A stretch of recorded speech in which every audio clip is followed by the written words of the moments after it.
Tuve problemas con la micro. Ya, ¿De cuánto que no te veíamos, Sergio Mario? tanto Puta, tiempo. que había. Fuera negro, Dale nomás. Ya, Grave. mande. creo que ahí está grabando. Ya, bueno, buenas tardes, gente. Les voy a presentar sobre neurociencia y ética algunas exploraciones en torno al tema. Entonces, para partir, recordar que a partir de la hoja de ruta del seminario hemos visto que la neurociencia ocupan una parte importante de la reflexión actual y hay un posicionamiento general en la temática en dos perspectivas muy generales, como grandes promesas hacia el futuro y preocupación por las posibles repercusiones socioculturales de estas innovaciones.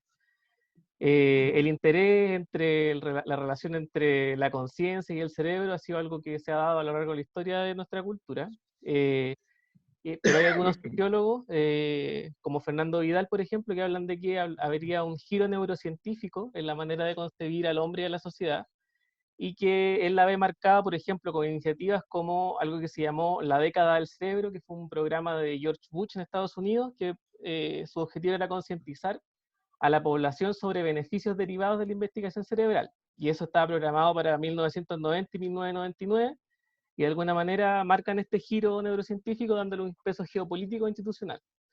Y a partir de eso, y el primer posicionamiento como algo, como un montón de avances que serían una promesa para nuestra sociedad, mencionamos en la esfera política institucional las iniciativas, por ejemplo, la Brain Initiative, que es una iniciativa del gobierno de Barack Obama, con una asignación de más de 300 millones de dólares anuales por 10 años para la investigación en neurología.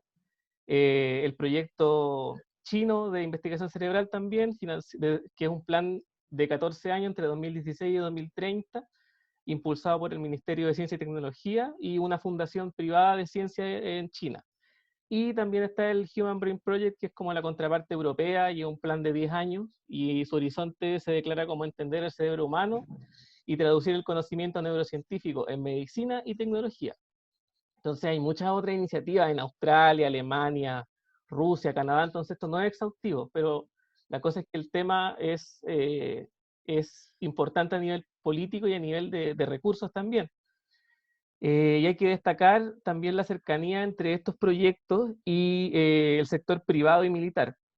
Por ejemplo, la alianza entre el DARPA, que es el Departamento de Defensa de los Estados Unidos, con Elon Musk, que ha significado la inversión de millones de dólares en el desarrollo de programas como de tecnología cerebral no quirúrgica, que funciona con interfaces cerebro-máquina. Hay un montón de programas que están en la página del DARPA, que en el texto que voy a mandar al respecto sale como un link donde pueden revisarlas, pero tienen que ver principalmente con manejo a distancia, con detectar ondas electromagnéticas del funcionamiento neuronal para poder hacer funcionar máquinas externas al cuerpo. Y también el caso de grandes empresarios chinos, que junto con el ejército de su país se ha mostrado dispuesto a participar en los programas de investigación sobre neurociencia e inteligencia artificial, y haciendo analogía incluso con la carrera espacial y la llegada del hombre a la luna, y la investigación en neurociencia. Entonces, en el sentido del segundo posicionamiento ahora, que es el que es como más cauto y como que más estudioso de las repercusiones que puede tener socialmente este avance en la neurociencia, encontramos que han habido muchas instancias dentro de estos mismos programas que vimos antes para la reflexión ética. Por ejemplo, surgió la neuroética, que lo vamos a tocar un poquito más adelante. Y también destacamos a Rafael Yuste, que es un neurobiólogo y uno de los fundadores del proyecto de la iniciativa Brain, quien fue conferenciante también en el Congreso Futuro del año 2019. Y él también ha hecho otras publicaciones con respecto a las 4 prioridades éticas que debería tener la investigación en neurotecnologías e inteligencia artificial, y uno de los mayores defensores y propulsores de un enfoque que él llama de neuroderechos, que ha generado incluso iniciativas legislativas en el Congreso de Chile, para que las empresas y el gobierno tenga políticas para la protección de lo que él llama neurodatos. Porque, en sus palabras, con el desarrollo de las técnicas imagenológicas, se podrá permitir ver muy crudamente tener una línea de pensamiento de un sujeto, dice él, y existiría una amenaza a la privacidad mental, en términos de que alguien podría incluso leer la mente, por decirlo de alguna manera. Eso es el planteamiento de Rafael Yuste. Vemos entonces que hay grandes avances y también grandes expectativas en torno al desarrollo de la neurociencia, y las siguientes exploraciones van a intentar dar cuenta de una y de otra y su relación con la coyuntura que vivimos hoy en día. Entonces, primero, la neuroética como un nuevo campo. Podemos localizar temporalmente el nacimiento de la neuroética el año 2002, luego de que la Fundación Dana, una filantrópica dedicada a la investigación neurológica, realizara un congreso que dio lugar a estas memorias, que se llama Neuroethics Mapping the Field, mapeando el campo, donde se abordan de manera interdisciplinaria, ¿cierto?, grandes temáticas relacionadas con el desarrollo de las ciencias del cerebro y sus posibles repercusiones en todos los campos que hemos dicho antes. Entonces, en este congreso se instituyen dos acepciones que van a acompañar a la neuroética. La primera, según los mismos neuroéticos, definida como una ética de las neurociencias, referida a la rama de la neuroética que busca desarrollar un marco ético para regular la conducta de investigación neurocientífica y la aplicación del conocimiento neurocientífico al ser humano. Y la otra acepción, que es la neurociencia de la ética, que se dedica al impacto del conocimiento neurocientífico en el concepto mismo de la ética, o sea, qué es la autonomía, cuál es el fundamento neurobiológico de la justicia, de la toma de decisiones, etc. Encontramos previo a esto indicios de otro uso de la palabra neuroética en los 70, ¿ya? Pero su resurgimiento, su apropiación por las grandes instituciones, etc., se dio más que nada en la década del cerebro, ¿cierto?, posterior a ella, y publicaciones como, por ejemplo, Neurofilosofía hacia una ciencia unificada de la mente-cerebro. Entonces está esta idea de unificar una filosofía o una ciencia social, si se puede llamar la filosofía, ¿cierto?, con una lógica cerebral o neurológica. Entonces, la importancia dada por los neuroéticos al desarrollo de la neurociencia radica, según ellos mismos, en que, comillas, actuamos como lo hacemos por cómo nuestro cerebro funciona. O también que el cerebro tiene un estatuto especial. Es el órgano de la mente y el sustrato de todos nuestros pensamientos, emociones y comportamientos. Estas son palabras del presidente de la Sociedad Neuroética estadounidense. Y entonces la neuroética, comillas de nuevo, se preguntaría cuestiones más profundas que la bioética, porque la mente es el equivalente secular del alma. Ese es el planteamiento de los neuroéticos. Es así que la neuroética justificaría su independencia disciplinaria, o sea, dirían que es un campo nuevo aparte de la bioética, apoyándose en la idea que considera al cerebro como el más grande promotor del comportamiento humano, que es una idea bastante cercana al reduccionismo biológico, ¿cierto? Entonces, esta toma de posición remite a la discusión que ha acompañado a la neuroética desde su nacimiento, respecto a si ella podría ser considerada una disciplina nueva. Y acá alguna revisión en torno a sociólogos de la neuroética o de la bioética nos muestran que, bueno, han habido surgimientos de muchas instituciones, de publicaciones, revistas, publicaciones indexadas desde el nacimiento de la neuroética, y tanto como en la bioética, en la neuroética, estos sociólogos hablan de que habría una colaboración en la creación de expectativas tecnológicas, generando así la adopción de algunas tecnologías antes que otras, la destinación de fondos en una dirección particular y el desarrollo de redes e infraestructura según la conveniencia de las tecnologías esperadas. Y ponen casos como la farmacogenética, que es el estudio de la relación entre la acción de los fármacos y la de los genes, y eventualmente poder manejar la expresión genética a través de agentes externos.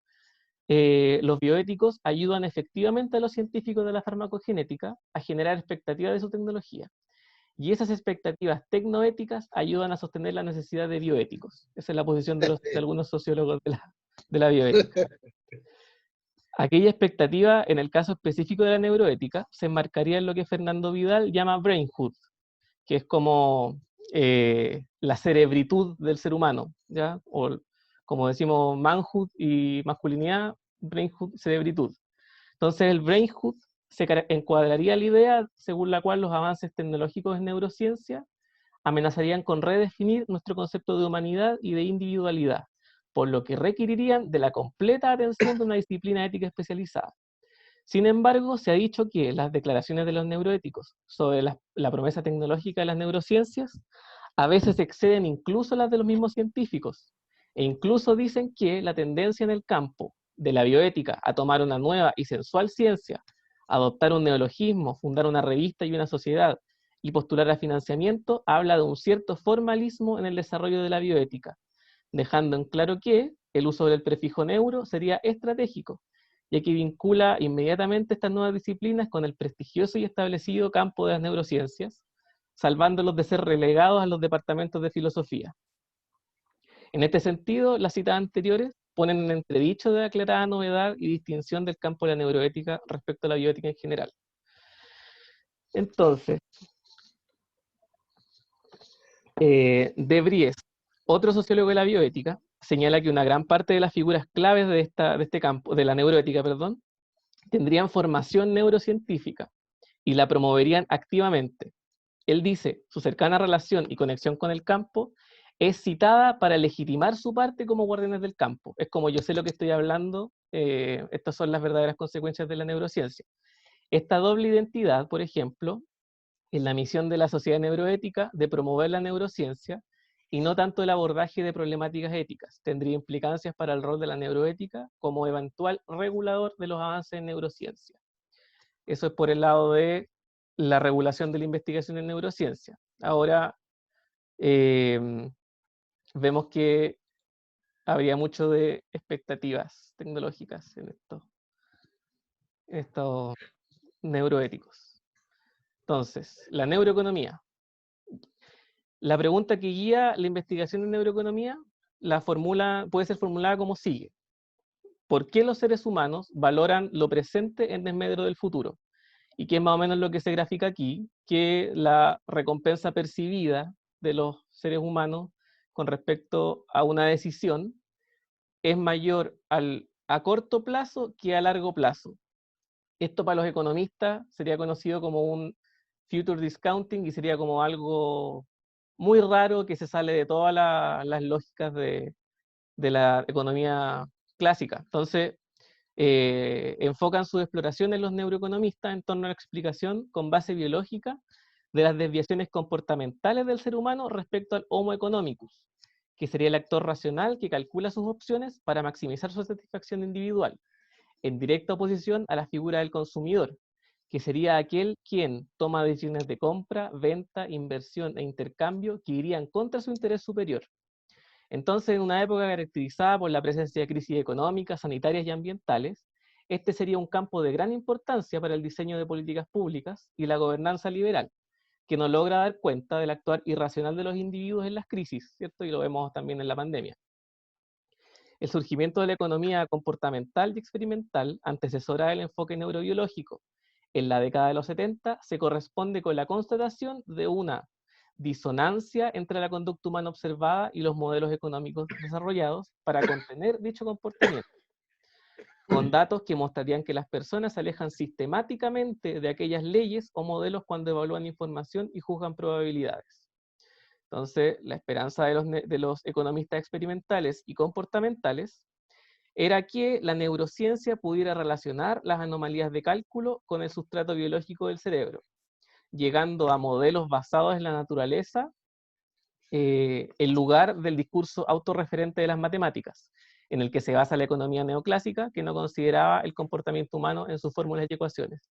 Acá hay un paralelo entre, ¿cierto?, la discusión de la cibernética, de cómo surgió en respuesta un poco a las crisis económicas del 29, etc.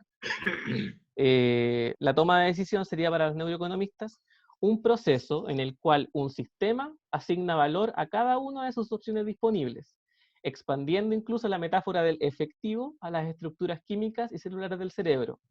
En este sentido, los niveles de actividad neuronal asignarían valor según el grado en el que alguna posibilidad cumple expectativas en el pasado. Esto en torno al sistema de recompensa, ¿cierto?, y de la descarga de dopamina. Este valor sería registrado en el sistema órbito-frontal estriatal, dicen los neuroeconomistas, donde se establecería la comparación y la prioridad de la acción. Entonces dicen, para todas las criaturas vivas, el primer paso en toda decisión es consultar la base de datos del OFS, o el sistema órbito-frontal estriatal. Siempre en la actualización con nuevas experiencias para hacer mejores predicciones y formular una representación de la probable recompensa asociada con una decisión específica. La decisión procedería entonces a través de una política probabilística, siendo el cerebro una máquina de predicción. En el estudio de fenómenos en esa línea, como la preferencia temporal o el discounting que hablamos antes, surge el problema del modelo cerebral que mejor representa aquel mecanismo, el cual oscilaría entre una miopía constitucional de un único sistema de valoración en el cerebro y una disputa entre un sistema cerebral impulsivo y un sistema cerebral racional. Cada uno de estos modelos, adoptados de distintas maneras entre los mismos neurocientíficos, estudiosos de la economía y economistas interesados en la neurociencia, ofrecería una visión distinta del actor humano, distintos sitios de accountability o de asignación de responsabilidades y de cargos, y potencialmente distintos tipos de gobernanza e intervenciones, trasladando y relacionando la política epistemológica de la neuroeconomía a la arena de la política gubernamental. Cabe destacar, sin embargo, que existen corrientes que descartan esas divergencias sistemáticas como un conjunto de anomalías, que podrían ser eventualmente tomadas en consideración con el mejoramiento de modelos actuales. Pero es como una tercera corriente que no la vamos a tocar mucho acá. El primer modelo sería la manifestación neurobiológica de esto que está graficado acá, del sistema 1 versus sistema 2, o la persona dividida, que se ha repetido desde los griegos hasta Freud y después las diversas ramas de la psicología dinámica principalmente, o la cognitivo-conductual, etc. En su forma neurobiológica, los opuestos serían el sistema afectivo o mesolímbico y el sistema analítico, arraigado en las regiones cerebrales más recientes de la corteza.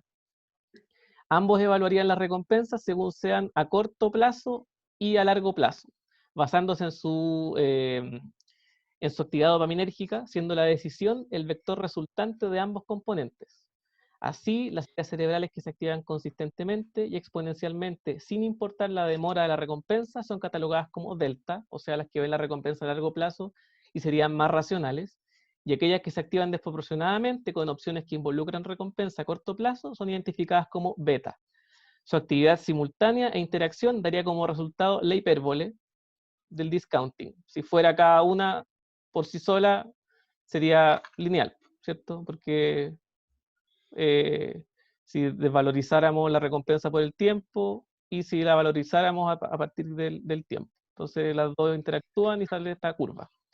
Por otro lado, el sistema integrado o unitario sería ampliamente resistido por los neurocientíficos porque presupone al cerebro como sistemas separados o un organismo parcelados.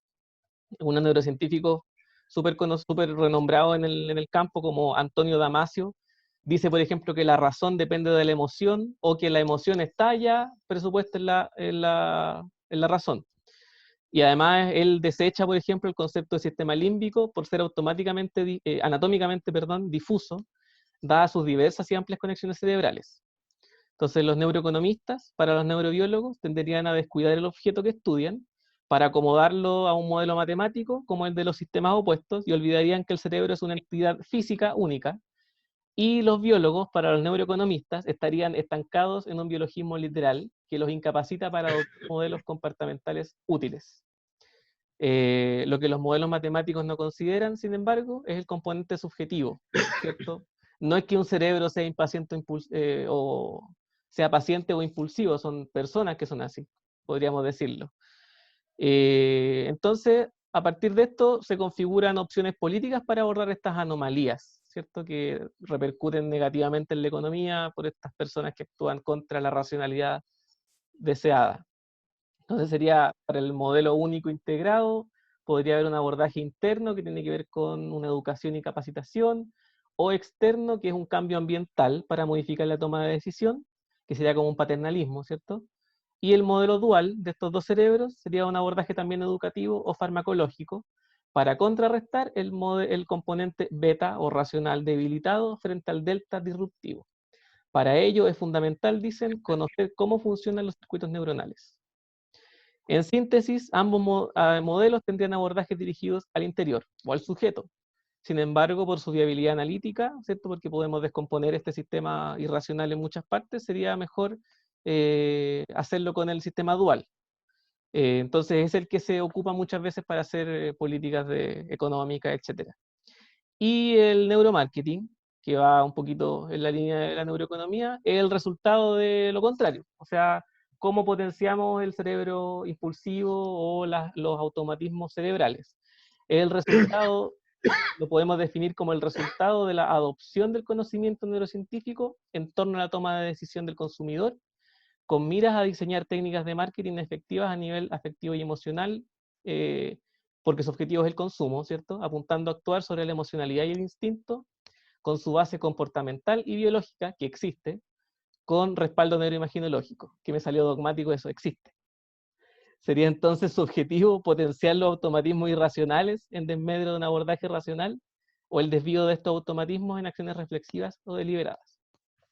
Acá cito a Bernard Stiegler, que habla de la neuroeconomía y el neuromarketing, y él diría que tendrían como objetivo liquidar la capacidad de decidir, disolverla en el cálculo de probabilidades por medio de un modelamiento teórico que elimina la bipolaridad característica del aparato psíquico, convirtiendo el acto de consumir en el modelo de toda toma de decisión para imponer el mercado como el modelo organizacional de toda relación social y eliminar así toda singularidad.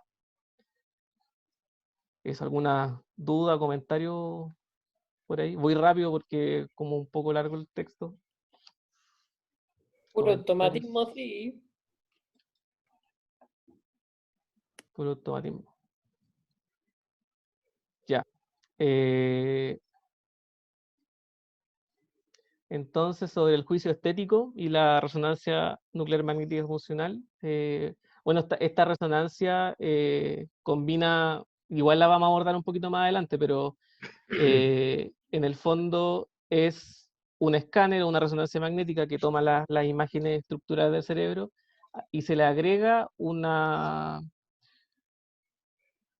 tecnología que permite medir la actividad cerebral regional, puede ser con electrodos o en la misma máquina integrada. Entonces, a mayor actividad cerebral, que la relaciona muchas veces con el flujo sanguíneo cerebral, es que hay áreas que están más encendidas y otras que están grises. Entonces, esas áreas se supone que tendrían más flujo sanguíneo o mayor actividad y por lo tanto serían las más activadas cuando yo quiero medir alguna actividad cognitiva o algo así. Entonces, la neuroestética, que sería el estudio de la base neurobiológica del juicio estético, hace que los sujetos de experimentación en el fondo ven un cuadro y ven que imágenes se iluminan y dicen, ah, ya, entonces esta imagen se ilumina cuando yo disfruto la obra de arte y por lo tanto las obras que estimulen estas áreas son las que son más bonitas o más bellas.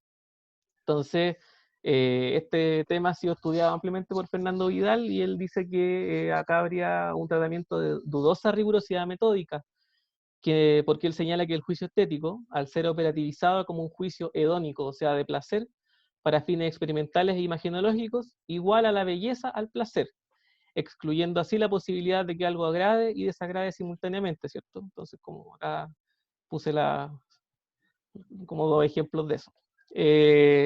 Reduciendo el objeto de arte a aquel que produce placer al ser percibido, o sea, se reduce al objeto, y no toma en cuenta que muchas veces el objeto de arte también es la manera en que es tratado, no solamente el objeto en sí, dejando la relación estética como una relación de propiedades aisladas que constituyen estímulos visuales. En resumen, dice Vidal, nada de lo que pretendía estudiar. Y podríamos referirnos además a la memoria, cuyas alteraciones en neurociencia son referidas generalmente como alteraciones cuantitativas de la capacidad de retención de información. En este sentido, podemos contrastar este abordaje con un enfoque narrativo y antropológico, donde más que una alteración en la capacidad de retención de información, la memoria estaría relacionada con la vivencia del tiempo. No sé si han leído alguna vez este cuento de Borges, Funes el Memorioso, cuenta la historia de un hombre que recuerda todo, absolutamente todo, y en algunos momentos fija incluso el detalle minúsculo y que se vuelve eterno cuando lo escribe, de cómo se mueve una hoja en un árbol en un instante. Entonces, y este otro caso de una antropóloga que hace etnografía de su experiencia como una paciente con una afasia postraumática, que es la incapacidad de poder de retener palabras en el lenguaje biomédico, o de recuperar palabras de la memoria. Y ella dice que además de esto ya tiene como una distinta percepción del tiempo que el de los demás y hace algunas comparaciones al respecto. Entonces, la memoria más que una capacidad de retención de información, podríamos decir en base a esto, que podría estar relacionada con la vivencia del tiempo, estableciéndose una relación cualitativa entre la memoria normal y la alterada, en el sentido de lo que hemos visto en los cursos de Canguilhem, de lo normal y patológico, con una normatividad o una forma de vida, una forma de andar en la vida singular, que sobrepasaría o rebasaría o iría por otro carril que el discurso biomédico, que es tributario a la neurociencia. Entonces, ahora respecto al neuroenhancement, si necesitan que vuelva, me interrumpen nomás y me avisan, ¿ya? El concepto del neuroenhancement describe el uso de técnicas basadas en la neurociencia para aumentar las funciones cognitivas o las funciones dependientes del cerebro. Esta definición, ¿cierto?, implica que existen otro tipo de técnicas para este fin. Algunos neurocientíficos dedicados a esta área señalan que los seres humanos han usado enhancement cognitivo desde mucho tiempo antes.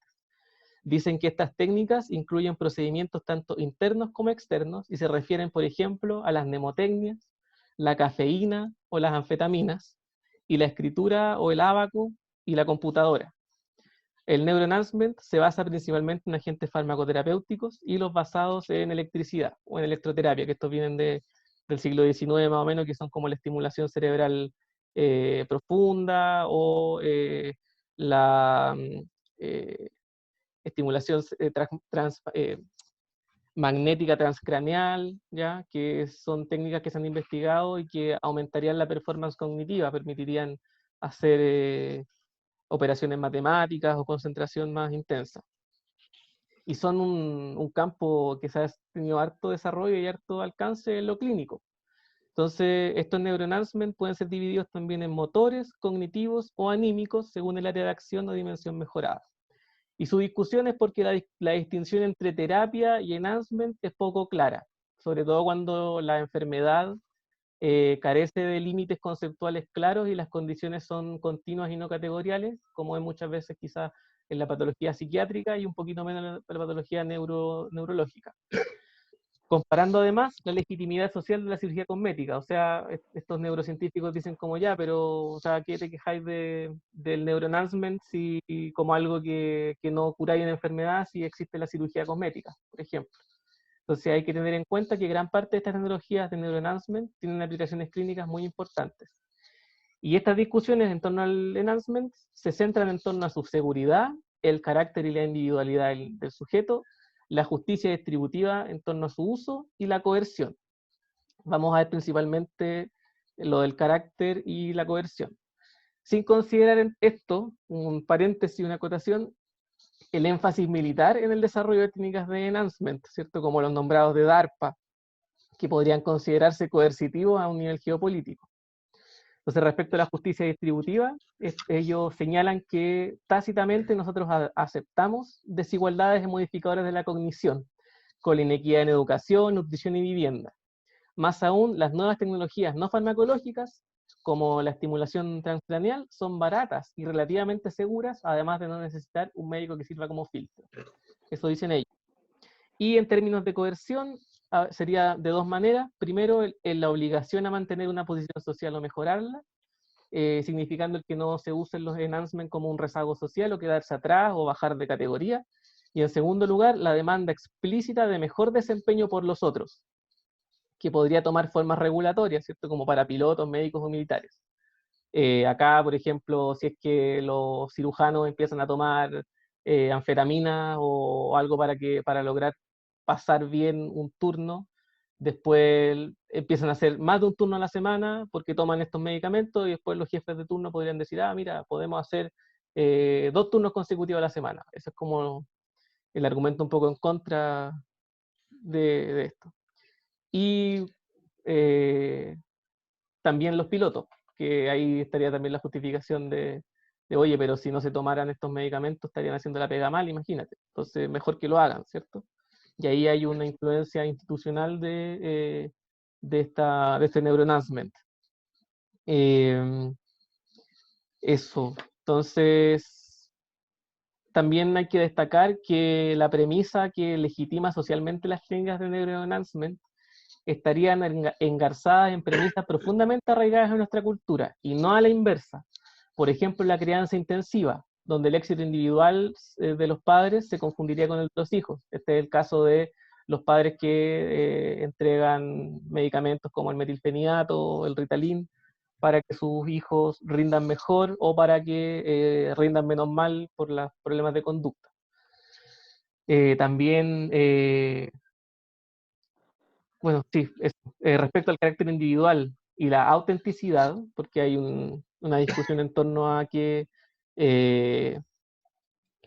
los usuarios de estos enhancement emocionales o de la neurología cosmética, como le dicen algunos, la gente lo usaría porque se sentiría como su verdadero yo cuando toman estas pastillas.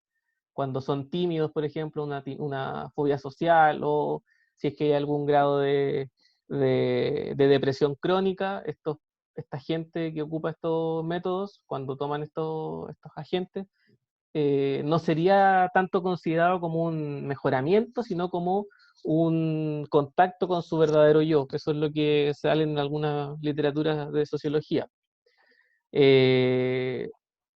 Entonces vemos que con respecto a esto, el uso de las técnicas de mejora sería menos una búsqueda de la perfección que una aceptación. Entonces, acá algunos autores lo analizan en términos de lo que se llama el self moderno, que es el yo construido socialmente, y identifica 3 factores: la importancia del reconocimiento social, la ética de la autenticidad y el ascenso de una razón instrumental. Entonces, el primero del reconocimiento social, acá lo identifica con el hecho de que la identidad ya no sería algo dado por la posición social que uno ocupa, sino que sería construida, y en esa construcción estaría más presente la posibilidad de fracasar. Entonces acá podemos remitirnos a lo que hablamos de Castoriadis y la crisis del progreso, con respecto a la desaparición de representaciones sociales y del proceso, y de la crisis del proceso identificatorio, que nos lleva a querer, a privilegiar la acumulación de valor o el disfrute con el consumo.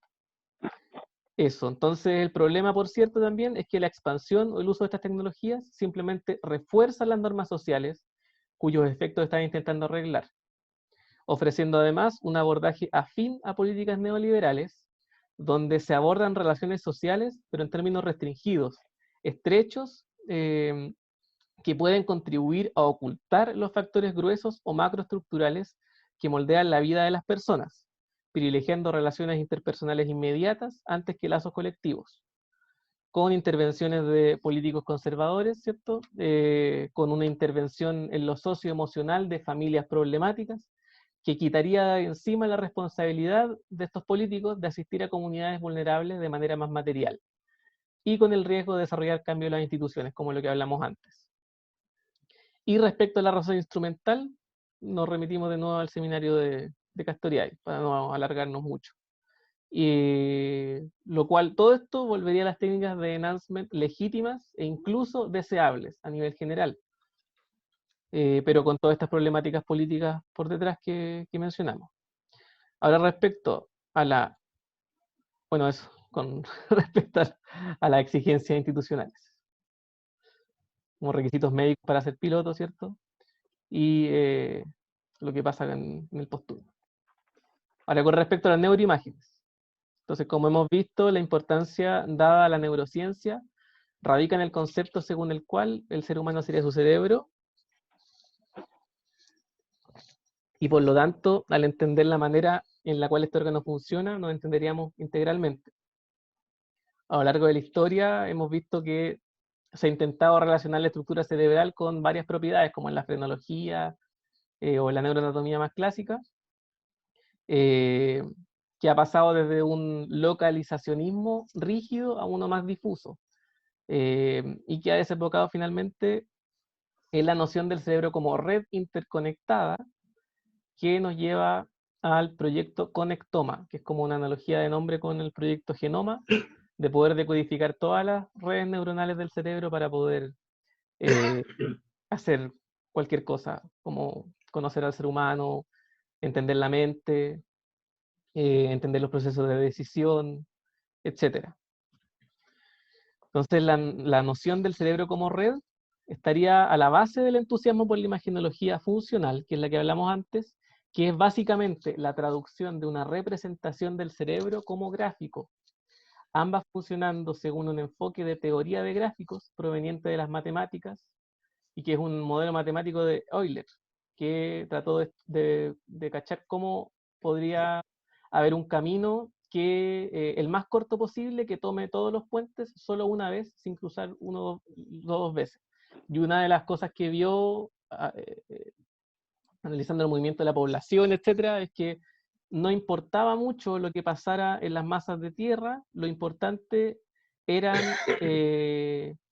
eran los puentes, ¿ya? Entonces, ahí pasamos a la definición de una red interconectada como un conjunto de nodos y bordes, ¿ya?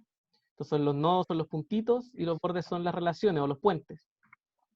Estos nodos son susceptibles de ser llevados a un gráfico como variables discretas y relaciones cuantificables por descubrir, ¿ya? Entonces, si se activa, por ejemplo, esta zona o estos nodos en conjunto con esto, diríamos que hay una relación estadísticamente significativa. Y este análisis de gráficos también lo ocupan para otros sistemas complejos, como las redes sociales, también la diseminación de incendios forestales incluso, ¿qué más? El árbol bronquial también, un montón de otros sistemas. Entonces, estos sistemas complejos tendrían características universales, como estos clustering, estos caminos cortos, que serían capaces de ser graficados. Entonces, así funciona en la base. No vamos a profundizar mucho porque tampoco es el tema del seminario, porque es un tema súper amplio. Tenemos entonces que la validez de cualquier modelo basado en gráficos acerca de un sistema complejo depende del grado en el cual sus nodos y orillas representan verdaderos sistemas de interacciones, ¿cierto? No serviría de nada tomar como puente algo que esté por acá, al lado del 7, por ejemplo, ¿ya? Esto sería problemático respecto al cerebro, ya que una resolución que dé cuenta de los miles de millones de neuronas y sus billones de conexiones no sería ni técnicamente realizable ni teóricamente adecuado. Lo último por la multiplicidad de escalas en las cuales ocurren los procesos neurofisiológicos y por extensión, si es que aceptamos esta premisa, los psicológicos. O sea, hay redes y conexiones a nivel microscópico, intermedio y macroscópico, incluso interhemisférico. Entonces, sería difícil determinar cuáles serían los nodos a estudiar. Y básicamente, los métodos que miden la magnitud de la dependencia temporal entre actividades regionales, que describen conectividad funcional, sería la resonancia magnética, el electroencefalograma, eso básicamente. Estos son planteados como incluso una posible alternativa al reduccionismo, por su enfoque holístico del cerebro como red interconectada y no como conjunto de moléculas. El desafío de la neuroimagen será entonces diseñar protocolos que se acerquen más al sistema que están tratando de graficar y las relaciones funcionales en estudio. En la figura encontramos casi todas las variables involucradas en la generación de estos protocolos y sus subvariables implican un manejo estadístico y computacional para eliminar la información irrelevante, entre comillas, y mantener las relaciones funcionalmente relevantes, también entre comillas. Cada una de estas decisiones implica hipótesis y conocimientos previos del funcionamiento neurofisiológico. Tenemos entonces, por ejemplo, definir los nodos según píxeles, según electrodos o según sensores. Después, esos nodos tirarían intensidades que serían correlacionables estadísticamente, que generarían vínculos, los cuales uno después los puede graficar. ¿Se ve el mouse o no? Sí, sí. Ya. Esos vínculos que pueden ser direccionados o no direccionados. Eso quiere decir que establecemos una relación como jerárquica entre los lugares. Eso da lugar a varias mediciones y distintos colores, que después se pasan a un proceso como de umbral, de establecimiento de umbrales, que pueden ser estadísticos o topológicos. Entonces, acá sería decir, ya, sobre tal límite de asociación, yo lo pongo como un límite, como una orilla válida. Estos umbrales esto se hace a través de algoritmos muchas veces, y estos algoritmos pueden estar basados en bases de datos, en aprendizaje, en métodos de inteligencia artificial, en modelos anatómicos, etcétera. Después se producen los nodos y las conexiones, y debe verse si es que la escala que ocuparemos es global, intermedia o local, y en base a eso establecer también las propiedades de las redes, en términos de suficiencia, los módulos, los grados de interconexión, análisis de vectores. Después esto se pasa a través de modelos, después de todo esto tenemos los colores, y la imagen entre zonas sanas, zonas enfermas, etc. Entonces, en síntesis, bueno, y acá, por ejemplo, esto lo puse como, no para que lo lean, pero estos son como las características ideales que tendrían los nodos, y que ha habido progreso, porque hay varios neuroimaginólogos que han estado trabajando en cómo hacer que no haya tanto sesgo estadístico, cómo hacer que sea efectivamente capaz de ser graficado el cerebro. Entonces, tenemos un montón de variedades de modos de graficar las redes, según identifiquemos o según determinemos en el protocolo que estos vínculos sean dirigidos, ponderados y heterogéneos, por ejemplo. Entonces acá vemos líneas más delgaditas, con flechitas, ¿ya? Que eso significa, como muy esquemáticamente, que nos podremos ver una dirección de la transmisión de señales. Puede ser que sea no dirigido, pero ponderado, entonces no tenemos idea de dónde va bueno, etcétera, etcétera, etcétera.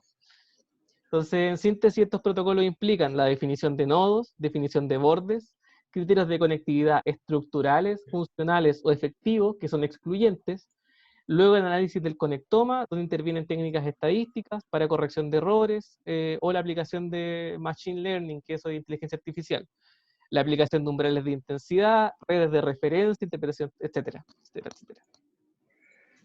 Entonces, habrían varios niveles de interpretación en la generación de un nivel de imagen funcional, y que también deberían ser niveles de interpretación, y deberíamos estar conscientes de lo que ocurre, y los científicos deberían tenerlo presente al momento de las publicaciones.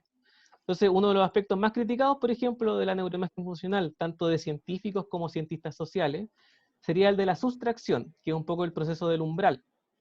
La sustracción dice, por ejemplo, que nosotros podemos tener que se activa con un estímulo, tenemos un control y un modelo experimental. Entonces tenemos que en el control se iluminan solamente este puntito y este puntito, ¿ya? Y que cuando se hace la exposición a un estímulo, se prende este puntito y este puntito. Entonces la sustracción lo que haría es sustraer esos dos que se activaron en el control y que serían no relevantes, serían ruido, y por lo tanto quedaría solamente esta señal como la significativa en esta función que estamos estudiando. Entonces, acá el problema es, ¿eso es realmente ruido? Porque sabemos que las funciones del cerebro se solapan muchas veces, no tienen bordes tan rígidos o tan netos, ¿cierto? Igual es imposible y poco riguroso, ¿cierto?, no reconocer los grandes avances en el entendimiento de algunas patologías psiquiátricas y neurológicas, y el desarrollo de herramientas estadísticas como las que vimos antes. Pero esto están a años luz de alcanzar las pretensiones de conocimiento integral, creo, de algunos ideólogos de la neurociencia, que no consideran las limitaciones de la resonancia funcional como algo intrínseco a esta técnica, sino como un escollo superable. ¿Ya? Eso, ya estamos casi. ¿Alguna duda, alguna pregunta en eso?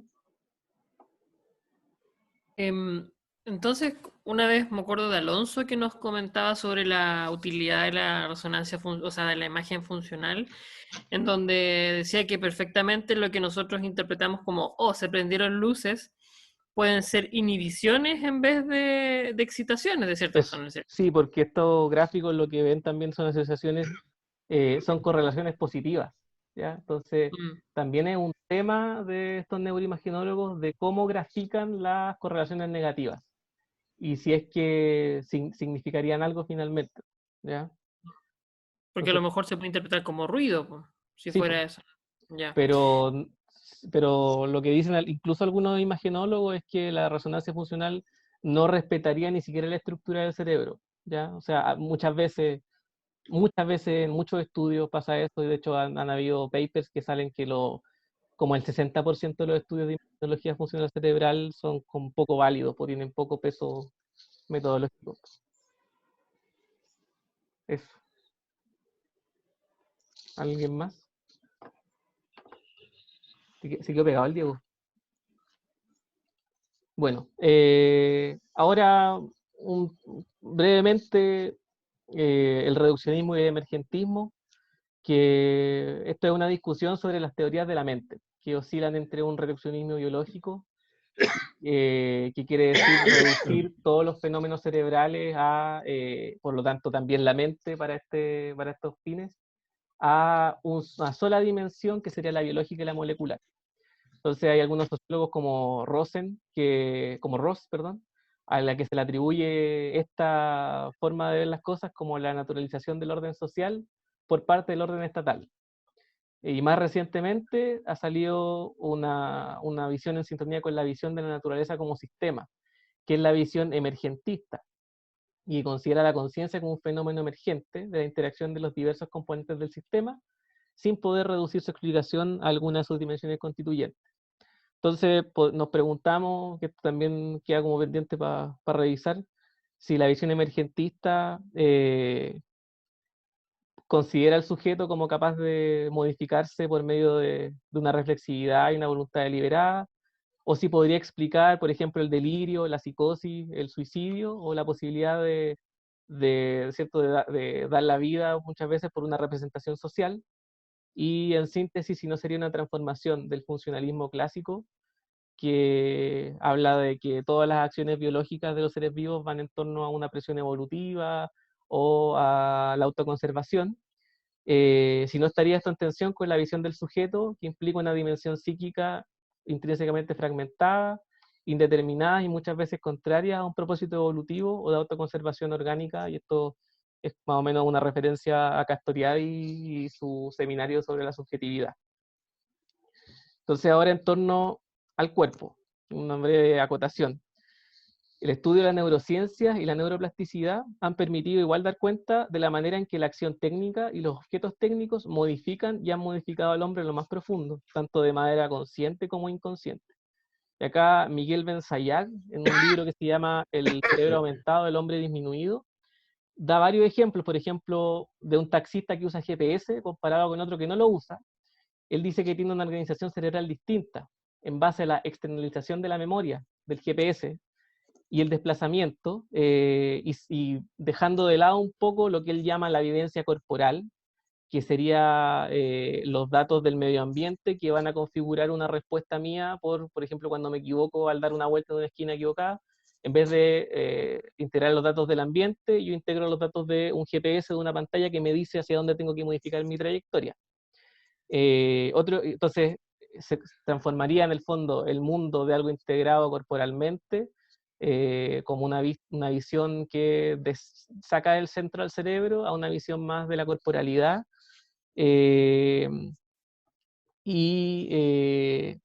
versus una que integra el mundo como información y como un dato digital.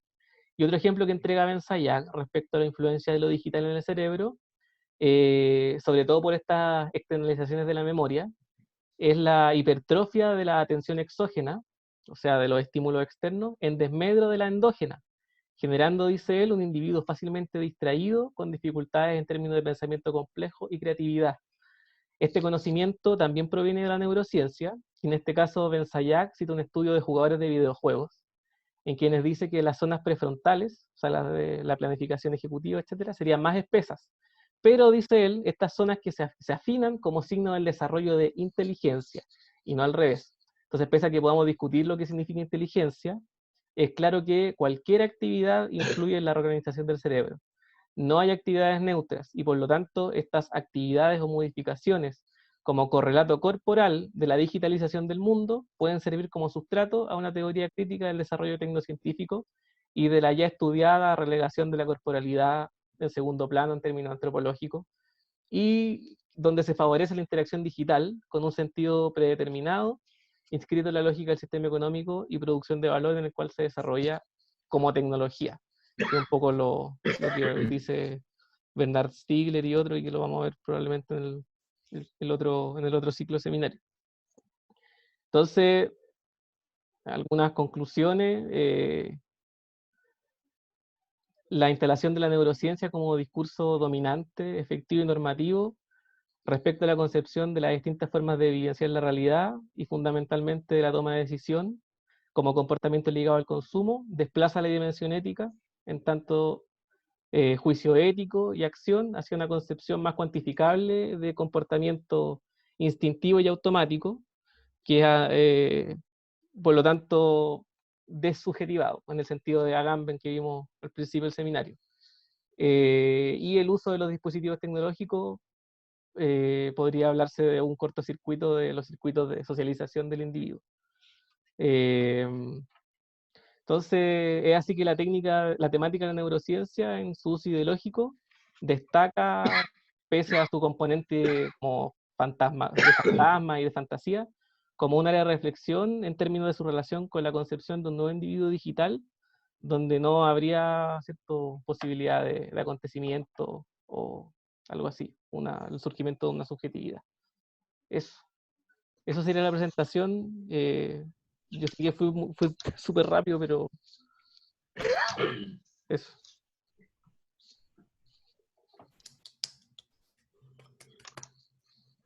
Súper. Te pregunté sobre Benzayag, un argentino, ¿no? Sí, es como argentino y francés, parece, como tiene doble. Parece que es uno de los que publica harto en la Noveduc, el Foro Infancia. O ese grupo de Foro Infancia argentino que tiene hartos libros. Si necesitan que repita algo o que explique algo un poco más. Estaba pensando, bueno, en lo insufrible que debe ser un weón que es argentino y francés. Es horrible. Oye, puta, me pareció extremadamente interesante la dificultad de poner límite entre lo terapéutico y el enhancement. No solamente el neurológico, sino que en términos generales. Y estaba pensando, por ejemplo, en qué cosas uno podría plantear para decir que aquí comienza una cosa y aquí termina la otra. O sea, una de las fronteras podría ser el sufrimiento, que la persona manifieste dolor o sufrimiento en torno a algún aspecto de su corporalidad y que la técnica le pueda proveer una mejoría, un bienestar. Pero otro límite también tendría que ser el de que el enhancement, o sea, la intervención, de que la técnica no represente una amenaza social. Por ejemplo, no sé, imagínate una mujer trans que se coloque teta, me parece un acto terapéutico, ¿ya? Tiene que ver con la colaboración a lo que va a ser la construcción de su identidad corporal. Pero que una mujer cis se ponga teta, ya entra dentro del campo del enhancement, entra dentro del campo de lo cosmético que no es terapéutico, ¿ya? Porque de hecho lo que revela, en buena parte de las ocasiones, es una imposición estética social. A diferencia, bueno, de lo que podría ser, de hecho, la cirugía reconstructiva mamaria, que efectivamente sí, pues, tiene un alcance más bien terapéutico. No sé si me explico. ¿Cachai? Podría ser el sufrimiento por una parte, pero por otro lado también el que la técnica ponga en entredicho a la sociedad en el sentido en que la amenaza. Ahora, ahí dentro del neuroenhancement ya me resulta mucho más amenazador, por ejemplo, en la vida cotidiana, la administración de anfetaminas o sus derivados a niñas y niños para que rindan en un modelo educativo que tiene severas limitaciones. No está de más comentar que todos los estudios internacionales que se pueden hacer sobre el metilfenidato están basados en poblaciones sin elementos que enturbien el estudio. como es, por ejemplo, cualquier condicionante psicosocial, ¿cachai?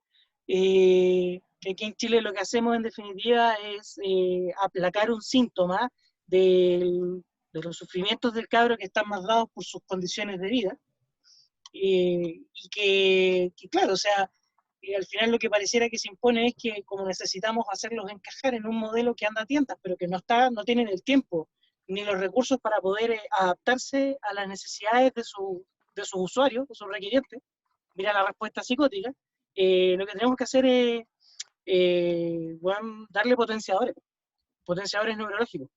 Y ojalá pudiéramos dárselo a la mayor cantidad posible. Horrendo. Me parece una respuesta, como comentaba en la mañana, francamente psicótica. Ahí creo que también hay otro límite, o está muy relacionado con lo que comentaba al principio sobre estas amenazas a lo social. ¿Psicótica o perversa? Ah. Oye, siguiendo al tema de lo que acaba de decir el doctor Murray, creo que una de las cosas que abre tu seminario es efectivamente hacer la diferencia entre el enhancement y la terapia, ¿ya? Porque la idea de hacer como una mejoría del ser humano es algo que trasciende a mucho, si te has dado cuenta, se habla en Big Data, se habla en inteligencia artificial, lo mencionas acá también, y un poco también en el transhumanismo. Al menos en transhumanismo los chiquillos hicieron una distinción, me acuerdo, en esos dos conceptos. Pero te quería hacer una consulta respecto, Chame, a la implicancia más política, ¿ya? Porque tú señalaste al principio lo de lo neuro como un discurso de poder también. Creo que queda bien en evidencia lo que se conversó, sobre todo en la presentación del Chago sobre Feyerabend, en esta crítica a la racionalidad, que al final hay también discursos políticos y discursos de poder que buscan como permear la sociedad diciendo que son científicos, ¿ya?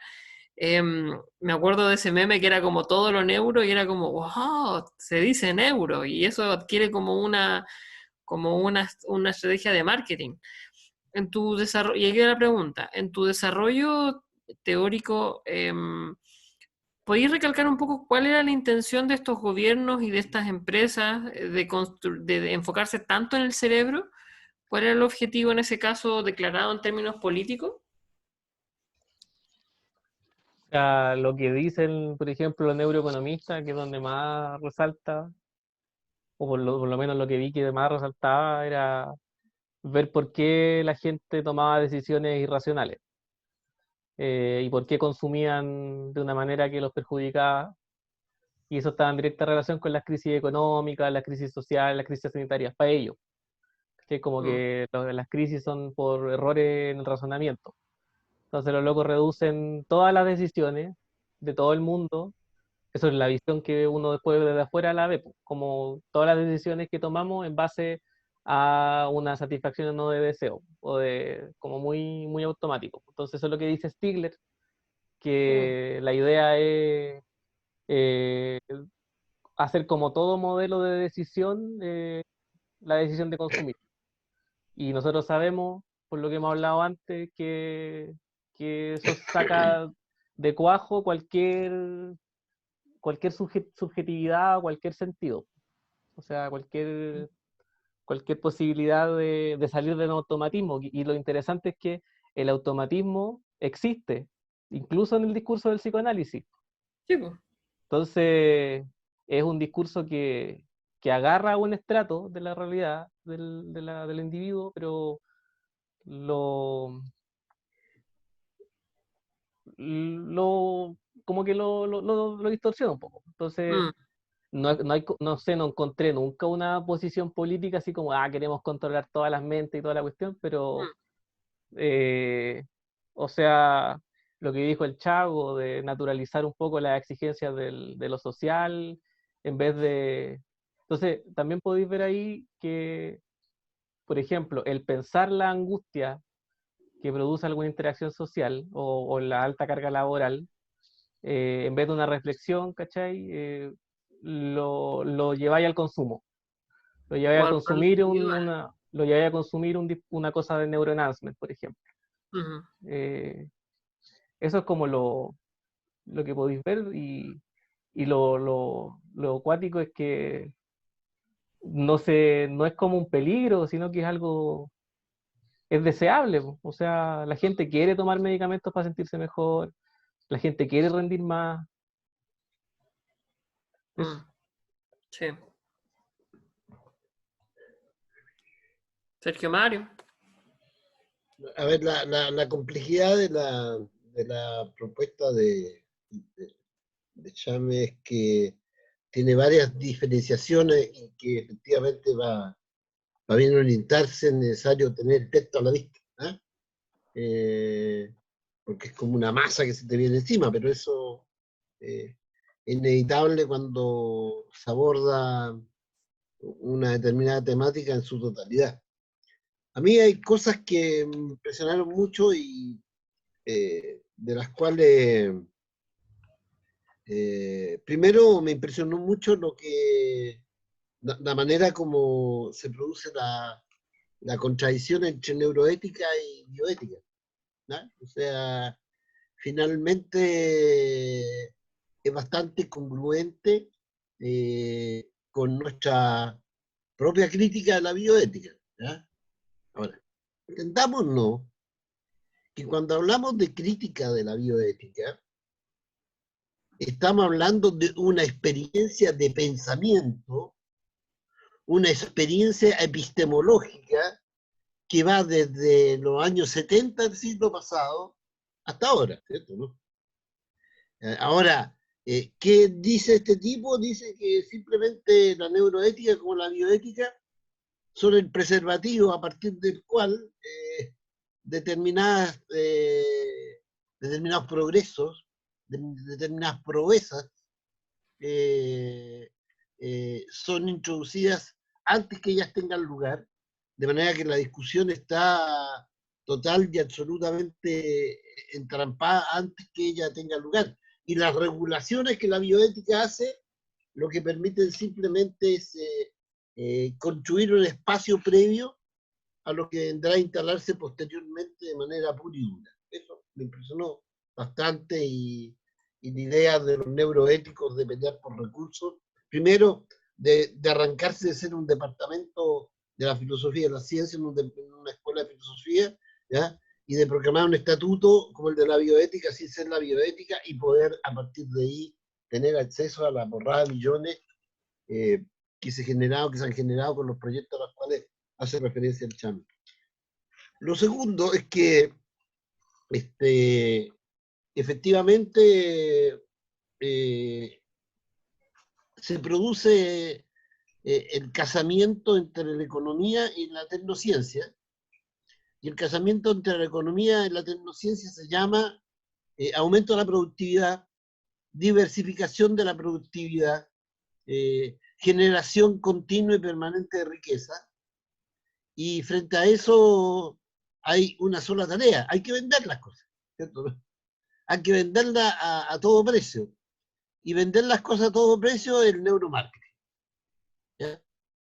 Y el neuromarketing es justamente algo que está presente en todo lo que propone el Chame, y que consiste en efectivamente una transformación de la noción individual de la temporalidad, una transformación de la noción de deseo, de satisfacción individual, que ya está instalado socialmente. Es cosa de ver la relación de los niños con determinadas propuestas de la tecnociencia.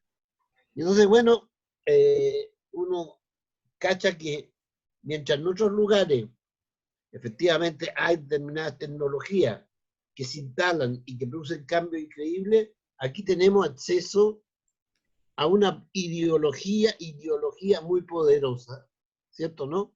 Que nos está pidiendo regular, lo que quiere decir que nos está diciendo todo lo que nosotros decimos es real ya, ¿ya?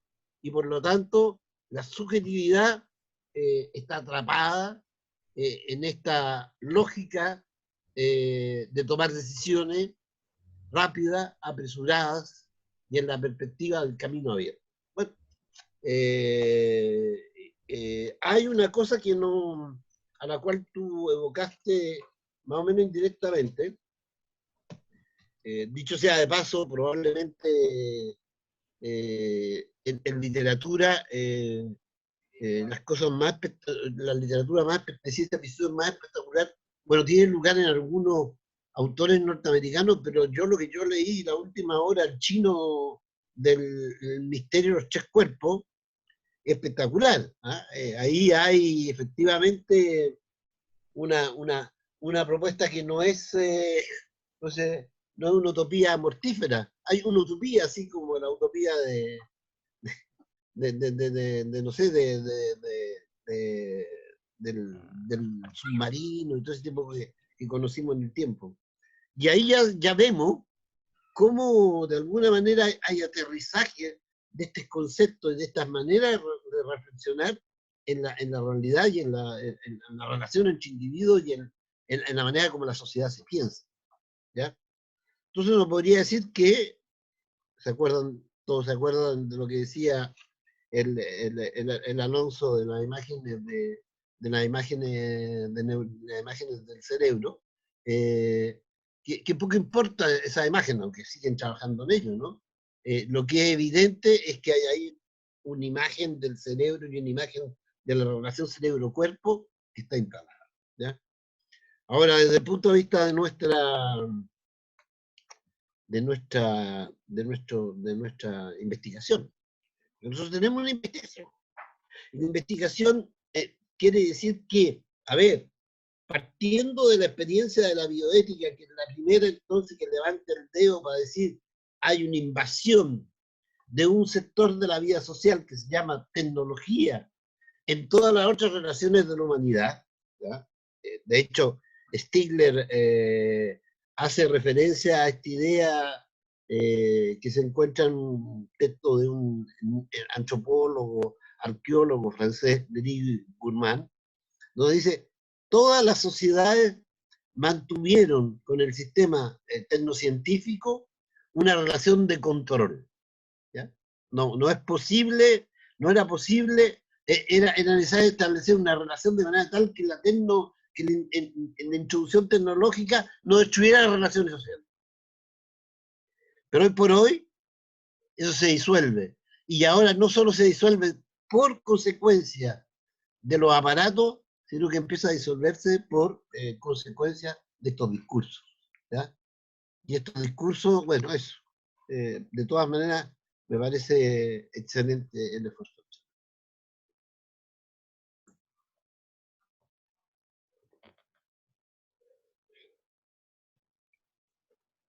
Hola.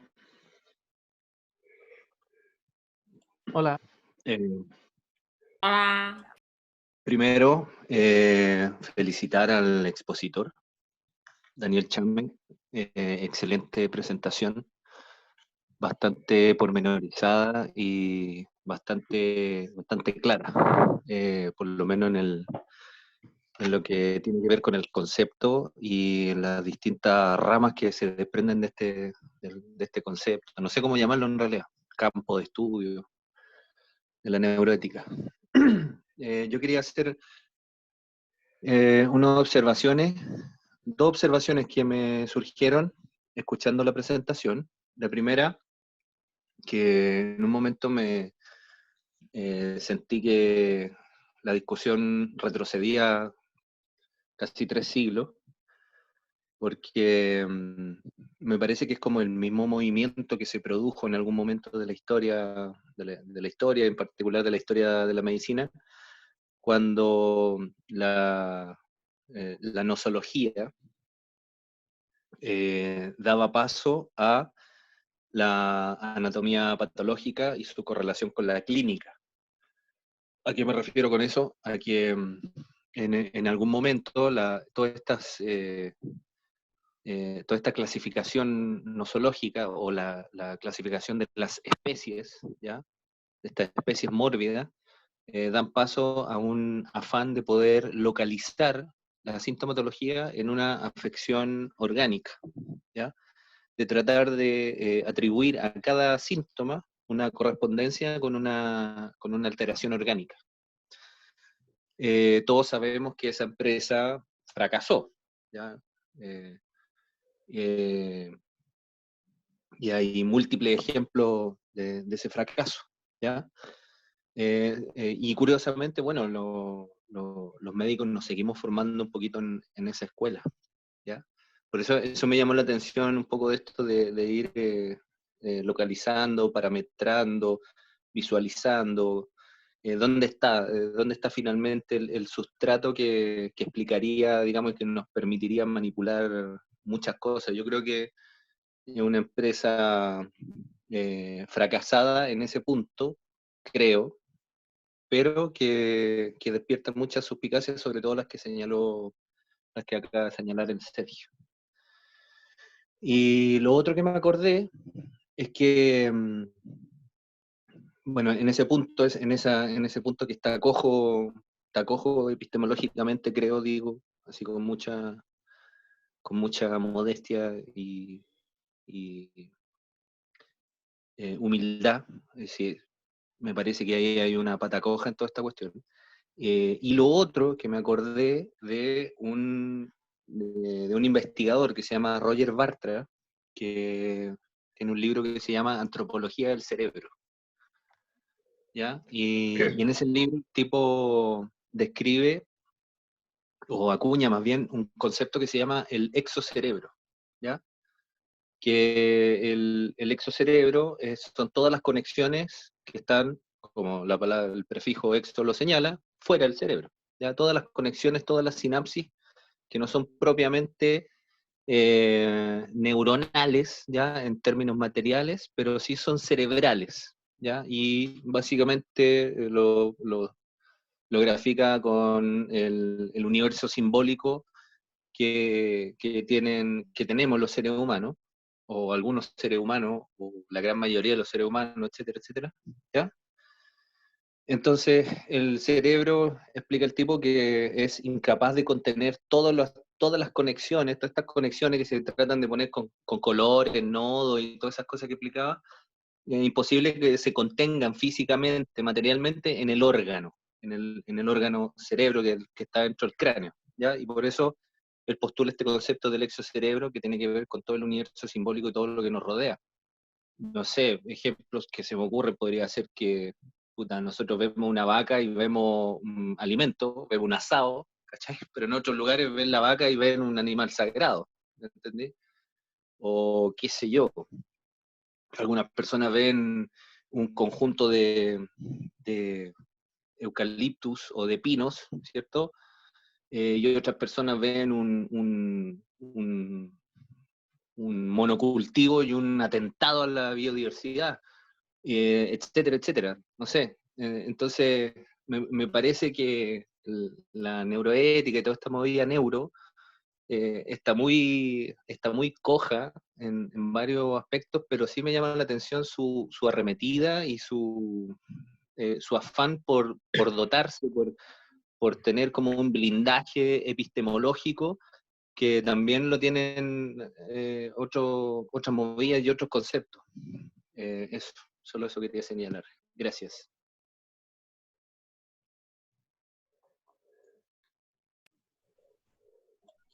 El Juan. Hola, tengo una pregunta para el profesor Zorrilla. Cuando mencionó que históricamente las sociedades o los grupos han mantenido control sobre los procesos tecnocientíficos, ¿podría ejemplificar o desarrollar eso, por favor? ¿Puedo hablar, no?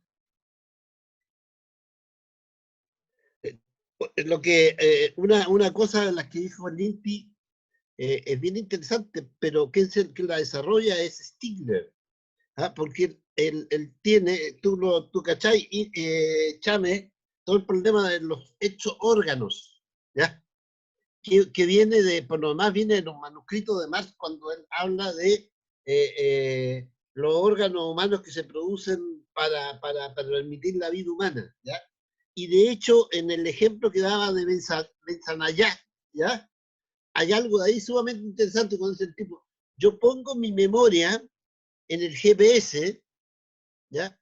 Y aparentemente es un acto simplemente anodino, Pero el tipo dice, no, no es anodino, porque resulta que cuando yo me equivoco, la equivocación se convierte en experiencia en mi cerebro, ¿ya? Y de alguna manera genera recorrido sináptico, ¿ya? Pero cuando yo me equivoco por desatención, el GPS me dice, tonto, ahora a la izquierda y a la derecha de nuevo, ¿ya? Es decir, de alguna manera, en este el exo cerebro, el exo cuerpo, el exo órgano, etcétera, etcétera, hay ahí una cosa muy impresionante y yo creo, no que esté vendiendo la culebra, pero creo que este tipo de Stigler ha abordado esas cosas de manera bastante pertinente y en ese abordaje se encuentra el riesgo más grande de la tecnociencia. Ahora, respecto a la pregunta que hace el Juan, ¿cuál era la pregunta? ¿Ah? ¿Cuál es la pregunta, Juan? Se le olvidó. También extiendo la pregunta a Daniel Chame, ya que él es el presentador. Si quieren ahí puede aportar algo. Es que mencionó que dijo que las sociedades históricamente han tenido control sobre la tecnociencia. Si pueden desarrollar esa idea, como explicar algo. Chame, por favor, aporta Yo todo. una vez conté la historia de Maurice Godelier. Maurice Godelier es un antropólogo que era un antropólogo marxista francés que ahora al final de su vida, el otro día leí que no era más marxista, y contaba una experiencia que él siguió, un proyecto de estudio que siguió en los Baruya. En los Baruya es una tribu en Nueva Guinea, en donde por el encuentro entre las poblaciones que vivían en la selva y los comerciantes, qué sé yo, los tipos que andaban tratando de buscar oro, etcétera, etcétera, se producía la introducción de objetos técnicos en la sociedad baruya. Entonces Godelier dijo que trató se enteró de que habían introducido un hacha, ¿ya? Entonces el tipo dijo, yo voy a ir a hacer un estudio según el materialismo dialéctico, según el cual entonces las fuerzas productivas determinan las relaciones de producción. ¿Ah? Luego, la introducción del hacha, ¿ya? Tiene que producir un cambio en la sociedad barulla de tal manera, etc. Y este tipo hace un estudio larguísimo, en un libro que se llama Horizonte y Trayectos de la antropología marxista, que yo me recuerdo porque no tenía GPS, esto lo leí hace como 40 años, ¿ya? Y entonces demuestra que la introducción del hacha no produjo ningún cambio en las relaciones en las relaciones de producción, en las relaciones en las fuerzas sociales, porque lo único que hizo, el hacha se la apropiaron los hombres, y lo único que hicieron los hombres fue reducir a la mitad su trabajo al interior de la comunidad, así que se tiraban las bolas, el resto de tiempo quedaban libres porque cortar la leña era más fácil con el hacha que no cortarla, ¿ya? Pero quiero decir que el chino, el Yuk, ¿eh? Dijo una cosa terrible, dijo en un texto que circuló por todos lados, dijo que primero la relación que tuvo históricamente la China con la tecnociencia era radicalmente diferente a la relación del Occidente con la tecnociencia. Es decir, ¿qué quiere decir? Que la tecnociencia en China, no estaba en competencia con las relaciones sociales. No estaba en competencia con las relaciones individuales. ¿Ya? Había bueno, eso es lo que podríamos llamar utilidad social del descubrimiento científico. Petición de la sociedad de que le introdujeran una determinada transformación de conocimiento. Uno podría decir, uno podría generar un modelo de volver social la tecnociencia en Chile diciendo, miren, no, señores, los hospitales, no me cuente una hueá nueva. Tomemos lo que existe y invénteme cosas que aumenten la capacidad de lo que tenemos. ¿Ya? Por ejemplo, sería una manera de entender una relación entre la sociedad y la tecnociencia. Pero acá no, en el Occidente no, en el Occidente la tecnociencia va adelante. ¿Ya? Y de hecho, pensando, ¿qué dijiste, Chame? Nada, venga, dije. Pero está silenciado, así que la idea era que no interrumpiste. No, pero no importa. Y, de hecho, en el curso que vamos a empezar sobre ética en la investigación, va a ser necesario leer el aporte extraordinario de Chamayú sobre los cuerpos viles como un momento de ruptura radical entre la medicina y la sociedad y el individuo. El ensayo en doble ciego es el principio de la separación total y definitiva. ¿Ya? Bueno, y así hay que entender, porque el tema de los cuerpos viles de Chamayú no es, nosotros no utilizamos la palabra cuerpos viles, no. El tema de los cuerpos viles existen al interior de una epistemología de la medicina que comienza a cerrar su cuerpo. Eso, ¿te respondo, Juan? Sí, Ya.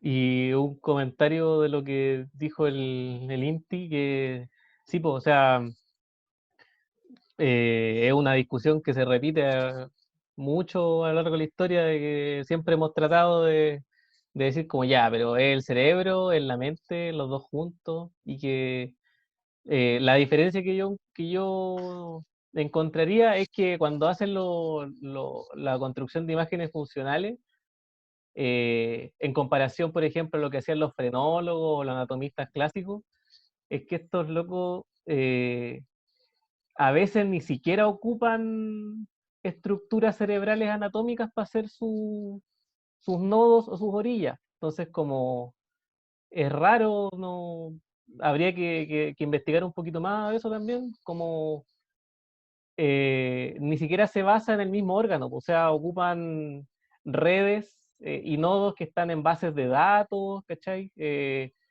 que se relacionan o no con la anatomía, y además no lo ven muchas veces en patología, pues lo ven en funciones cognitivas que podrías decir como normales. Entonces, es como lo mismo que esta búsqueda de hacer coincidir lo cerebral con lo mental y con lo psicológico, pero aún más raro.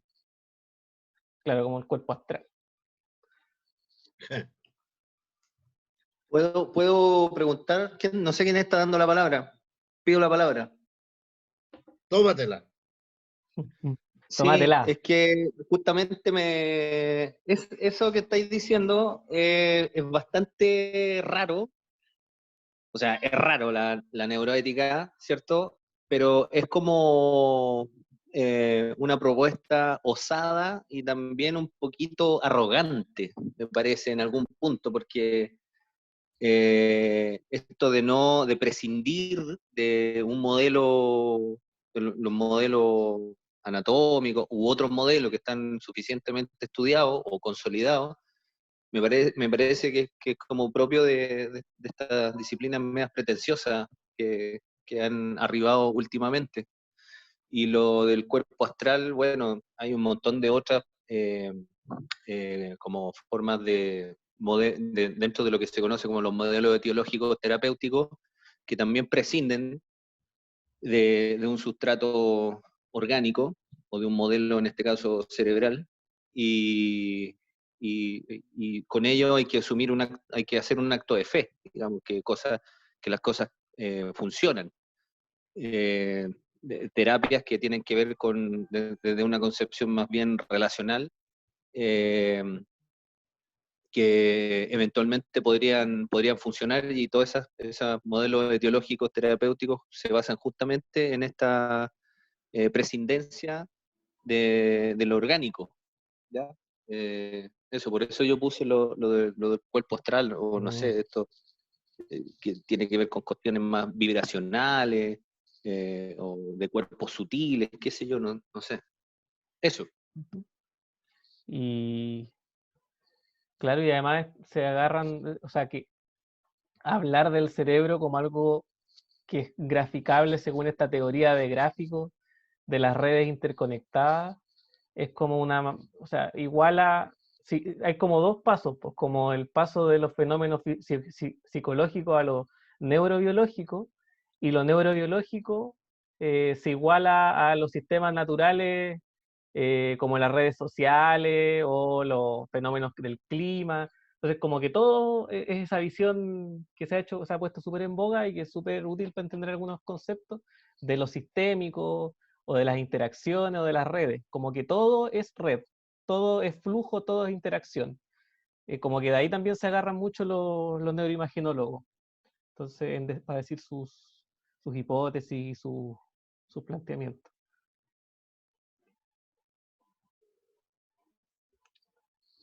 ¿Alguien, algún comentario más? Tengo una duda. Usted mencionó que había una contraposición entre quienes eran reduccionistas o biologicistas y los que hablaban de las propiedades emergentes. ¿Es eso efectivo? Sí, pues, o sea, Ya, sí, ya. Entonces, a raíz de lo que dijiste finalmente, dentro del grupo de los que hablan de las propiedades emergentes, también se basan en estos modelos que explican mediante, por ejemplo, comparaciones con el clima o las redes sociales, como lo sistémico. Se usan ese pilar eh, teórico. mira, la verdad no podría responderte tan claramente, pero yo creo que la discusión de los emergentistas o los reduccionistas va por otro lado. O sea, los reduccionistas dicen, por ejemplo, que hay un nivel que es el más básico, el más elemental, que es de las moléculas, y que sería capaz de explicar todo para arriba, hasta desde lo molecular, las células, los tejidos, el cerebro, la mente. ¿Ya? Entonces, si tú entendís completamente lo biológico o lo neuroquímico, podías entender la mente. Entonces, destacan una dimensión del objeto a estudiar. Y los emergentistas dicen que el objeto es un fenómeno que es resultado de la interacción de todos los componentes de ese fenómeno. No hablan tanto como que no todos dicen sistema, hablan más de fenómeno o de objeto. Entonces, de lo que leí. Y entonces, si tú decís que ese fenómeno es una propiedad que emerge de las interacciones entre los sistemas, no podéis reducir esa función a ningún nivel de los de abajo. De hecho, sería como, hay algunos que plantean como que sería irreductible ontológicamente, causalmente, y no me acuerdo cuál era la otra irreductibilidad de ese fenómeno. Pero así como decir que los sistémicos son los que inventaron lo emergente, no sé, o yo creo que puede ser que los emergentistas fueran los filósofos que estudiaron esos fenómenos sistémicos, no sé. Pero por ahí va más la discusión entre ellos dos. Igual es una discusión bien desde la biología también, ¿no? O sea, como lo veis mucho, sobre todo en Maturana y Varela, cuando hablan de la autopoiesis, ya que llega que en ese caso sería un emergentista desde esa mirada. La Em, autopoiesis no es emergentismo, ¿No? ¿no? Sistémico. Y el sistema que da vuelta y se reproduce a sí mismo.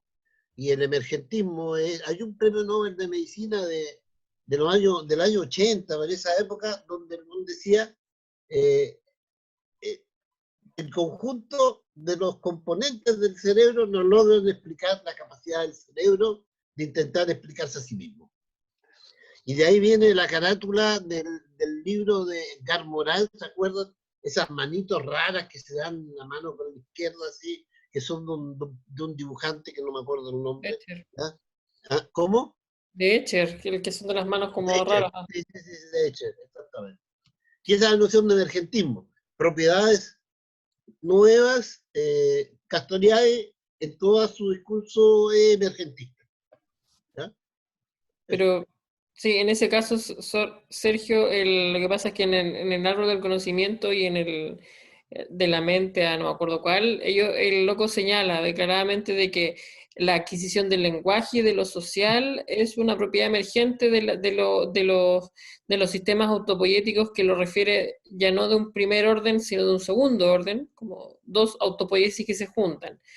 Pero bueno, creámosle honor a la teoría, al menos la propuesta que Maturana establece para hablar de la complejidad del ser humano es emergentista en ese sentido.